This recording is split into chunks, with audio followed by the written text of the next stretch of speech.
One realization, ladies and gentlemen, during my solo living in Himalayas is about food. The first most important thing which we need to answer when it comes to food is what's our relationship with it? Whether you have a good relationship or a bad relationship, I don't think there's any type of other relationship. Either we have a good relationship with something or a bad relationship with something, or we have no relationship with something, right? Either we like it or don't like it. That's how we have been conditioned. Moment you live in equanimity, where you surrender the liking and disliking, then you become.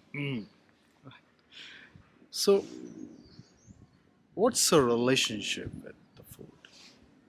Your relationship is always based upon the memory attached to that someone or something, isn't it? Your relationship with your mother based upon the memory attached with mother, and even your relationship with your car is memory attached with that car. Imagine that you have a very bad experience and bad memory of hitting someone with that car. You will not have a good memory, a good relationship with that car, isn't it? So, ladies and gentlemen, boys and girls, sirs and ma'ams, the first thing which you need to answer whether your relationship is good or bad. If it is bad, then you have to heal it. I have a very bad relationship with food because of XYZ reason, but because I had a bad relationship and because I'm living solo, that is a perfect recipe for disaster. That you have a bad relationship with food, no one is cooking food for you, you have to take care of your food. And then I started thinking about it, started watching those thoughts without any feelings within my capacity. Then I realized going deeper and deeper and deeper in this. Then I realized one way of redefining that relationship with the food is if it is bad, one way of healing it is knowledge.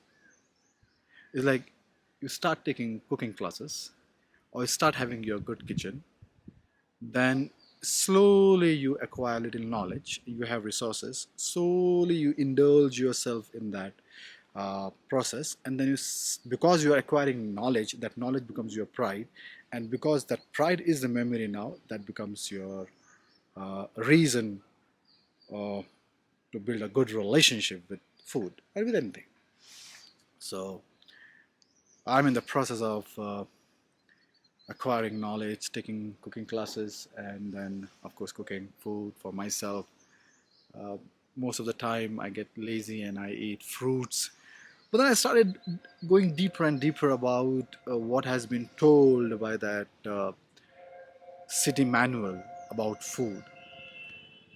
Uh, about food is like one thing which I've heard several times, and then I was pondering whether I should follow that or I should surrender that. Because within my capacity, I'm trying to surrender everything what I have learned from that city manual without I personally approving it. And food is important, ladies and gentlemen. Is there anything more important than food? It's like every other animal on the planet Earth gets up in the morning and the first task is to find food. We are the only animal on the planet Earth who doesn't know how to find food. We know how to buy food, but we don't know how to find food, isn't it?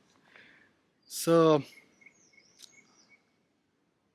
thinking more about it, observing those thoughts, and then I realize that if you accept this, that the creator is one, and the way even other animals, they have intestine, even they have stomach, even they have liver, they have almost plus minus everything, including the jaw and the saliva, plus minus everything what we have. So, but they don't have the city manual, they don't have the instruction given by someone that you should do something like this only, or you should eat like this only. So most of the animals, uh, they don't eat on a very specific time, right? Now one might say it's not available also, but the truth is, even if it is available, it's like there are certain jungles where there's abundance of food for animals. Maybe some animals are vegetarian, they eat fruits, so there's abundance of fruits. So do they eat whole day? No. Do they eat at a specific time? No. They might be eating, very careful using the word might, they might be eating only when they're hungry, right? Because their relationship with food is that if I'm hungry, if this is a machine, if I'm hungry, then I need food, I need fuel. Now understand, when you feel hungry, Now, it's very easy, unfortunately, even for many years, for almost 40 years of my life, I never observed that feeling of hunger. Because even before you're hungry, the food is there. Why? Because the time is there. It's like in corporate, when I was in corporate, it's like, doesn't matter whether you're hungry or not hungry. It's 1:30, you have to eat. Maybe early in the morning you had good chicken, which is still there in your stomach, you had very heavy, but still, 1:30, eat. So you develop the habit of eating. Not when you are hungry, but it's completely time dependent. At that specific time, eat. But because if you decide to surrender the whole concept and if you start observing your hunger and you say, okay, I will eat only when I'm hungry.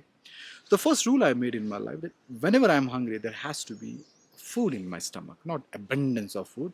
And then you feel when you are not hungry, when you are just satisfied with the food, right? I think all the animals might be doing this only, that they eat when they are hungry and they stop when they feel that it's enough.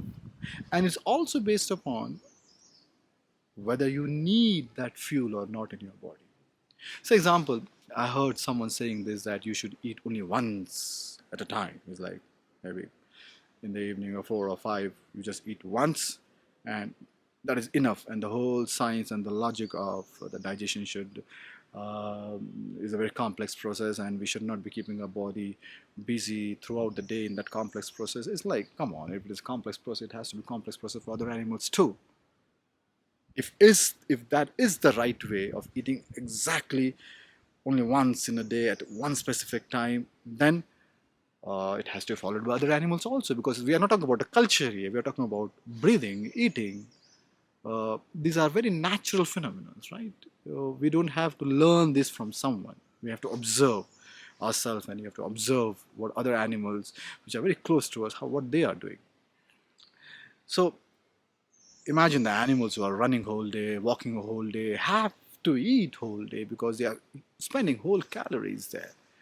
But many of us, like, we're sitting whole day, we are not even investing those calories, and because it's time for lunch, dinner, and breakfast, we eat. Absolutely make no sense to me. Zero sense to me. So I surrendered the whole concept of uh, having this lunch, dinner, breakfast. I started building my whole relationship with food. The only way to build new relationship is to build new memory. You cannot delete the memory, but at least you can develop new memory. And when this new memory is thick and long, it automatically replaces the old memory. That becomes a history then. That it doesn't have that impact, because the new memory will have more impact on that particular relationship. So, ladies and gentlemen, boys and girls, sirs and ma'ams, one realization about food. First, make sure, find out what is your relationship with food. If it is bad, heal it. Involve yourself. Very important. And second,